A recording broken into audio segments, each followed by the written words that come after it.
C'est un patron excédé par les vols à répétition.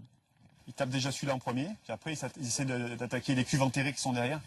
Excédé, mais déterminé. Oh bah, il défend le bouchon, ou alors si c'est fermé à clé, il met un coup de pioche dedans, hein, il perce. Des vols, la petite entreprise de distribution de carburant en subit de plus en plus souvent. La dernière fois, le patron a surpris 3 hommes en flagrant délit. Ancien militaire, Lionel Barnéo-Rousset ne s'est pas laissé faire. Quand ils ont essayé de me ceinturer et un qui a essayé de me porter des coups, j'ai tiré 2 coups de feu au sol pour leur faire peur. Mais bon, ça ne les a pas plus impressionnés que ça.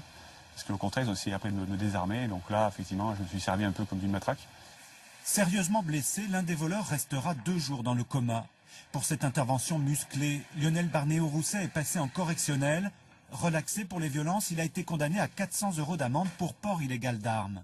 Aujourd'hui, ses 10 employés le soutiennent. Pour moi, c'est tout à fait légitime de défendre son emploi, de défendre ses employés, de défendre son outil de travail, tout simplement. Sans vouloir faire justice soi-même, mais voilà, c'est lui qui supporte les conséquences.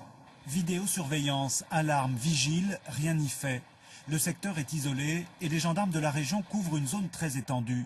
Souvent premier à intervenir, le patron a ainsi surpris et interpellé lui-même 7 voleurs l'année dernière. Aujourd'hui, bon, ben, j'ai compris que je risquais la prison quand même. Hein, donc, non, bah, écoutez, je disais, hein, aujourd'hui, c'est les voleurs qui ont gagné. Hein, la place est libre.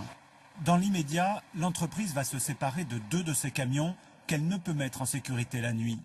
À terme, le patron se pose la question d'arrêter son activité.